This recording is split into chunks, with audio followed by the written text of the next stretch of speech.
Hi folks, Six Slices here.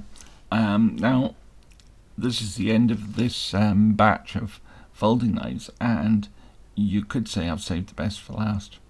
This is a very, very beautiful little knife. It's very simple, plain, completely sterile. There's no labelling on it at all except on the inside. But this is a brilliant knife. It has one fault, and that is that they're really hard to get hold of. This is from CMF Metalworks, which is a guy called Ian Pekarski, who designs and makes knives, as he says on his website, custom knives made one at a time. Now, I would love to show you the action on this knife, because it really is smooth as silk. But I have a problem, and that is that I can't get thumb studs to work as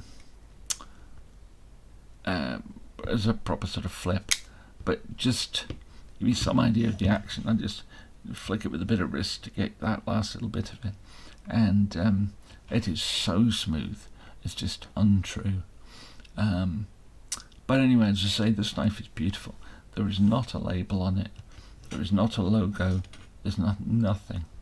But on the inside, not that you'll be able to see it, but on the inside of the lock bar there, there's quite a lot of information about the knife. Unfortunately, to read it properly, you really need to take the knife apart, and this not being mine, and it being a very valuable knife, I'm not doing that.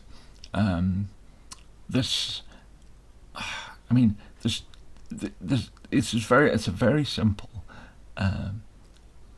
slab titanium handled pocket knife with bearings, and one could simply dismiss it as just as good as any other knife, no better, no worse.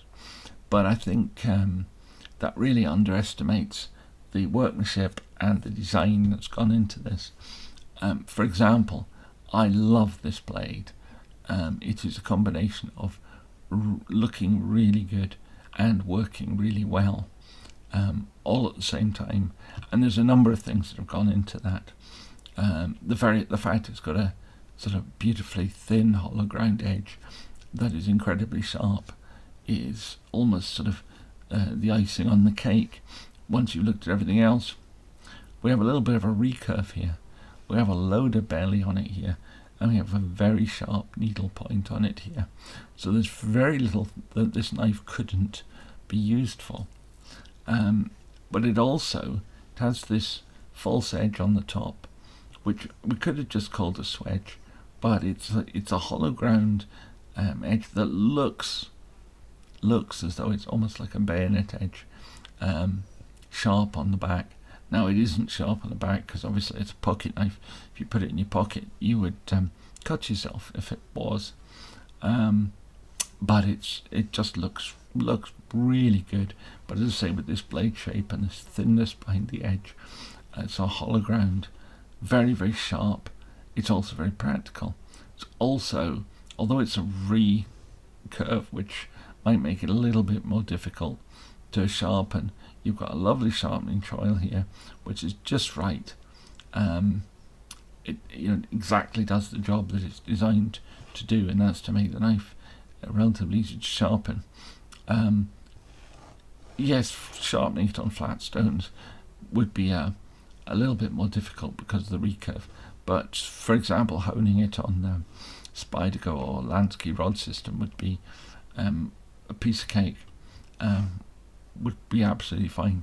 You've got this sort of almost like a harpoon shape on the back here, a little bit of a flat, which would mean it would be a little bit easier if you were going to use a fixed angle sharpening system, for example.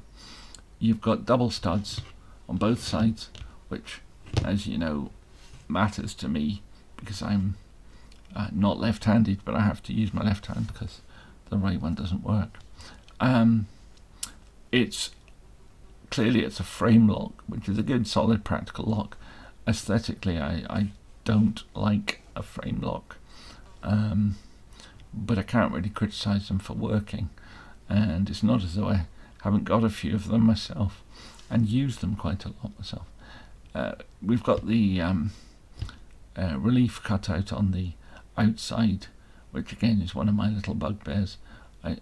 Considering the amount of work that's gone on inside this knife, that we'll talk about in a second, that does seem a little odd to put that on the outside. But anyway, it's a fairly straightforward construction. You've got a T15 pivot screw, but it's a beautifully designed and decorated screw, which almost looks like it would need some sort of specialist tool, but it isn't. It's straightforward T15 Torx, which is fantastic. It does the job, and it's the same on both sides. You've got these two screws at the back here, and you've two screws at the back here. Now these are actually 4 separate screws, and they're screwed into the back spacer, which is one thing it's sort of suboptimal in the design. I think it would be better if they were Chicago screws. Then if you strip them, you could replace them. But they go into a titanium back spacer, which looks as though it's just one big solid piece, but actually it's completely skeletonized, which is a great thing because it's it looks like it's got a thick solid back spacer, but it's actually relatively light. And the same can be said of the scales. There is a lot of skeletonization that has gone on in there.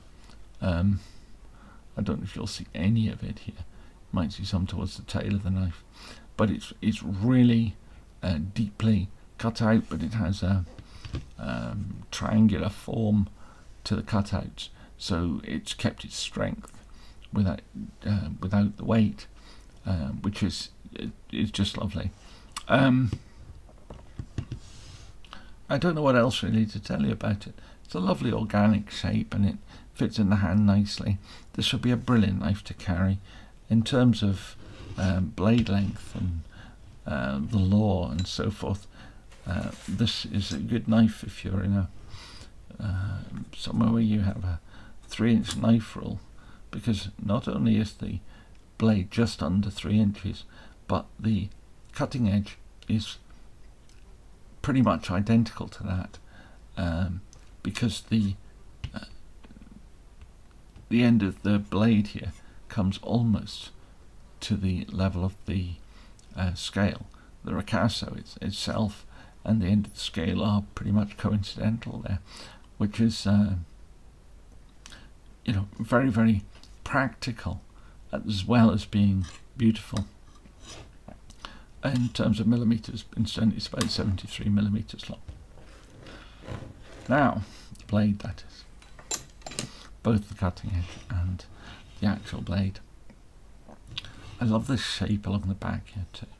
It just curves so beautifully, and it all just flows from one bit into another. A very organic design. In terms of finishes, we've got a sort of satin, a stone-washed satin on the blade here and on the swedge, and is flat here as a sort of horizontal satin with the stone wash on it. There's a really nice finish on the handle. Obviously it's anodized, but there is a pattern in it as well, which just gives it an elegance. It's not a flashy knife. There's nothing about this knife that leaps out at you, but it's one of those that the more you look at it, the more you realize it's just a lovely, lovely piece of work. It's a piece of artwork, and it would be a lovely knife to carry. Of course, in the UK, it's the right size, but it locks, so it's a weapon of mass destruction by default, which is a crying shame, because it would just be so nice to carry a knife like this. Unfortunately, they're very difficult to get hold of, and if you can get one, they're very expensive. But that's life. You pay for what you pay for quality, and this is definitely the highest of quality. So, if you like this stuff, please give it a thumbs up, and if you want to see more of this stuff, then please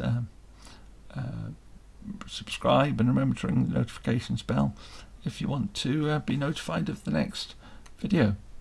Okay, thank you very much. Bye.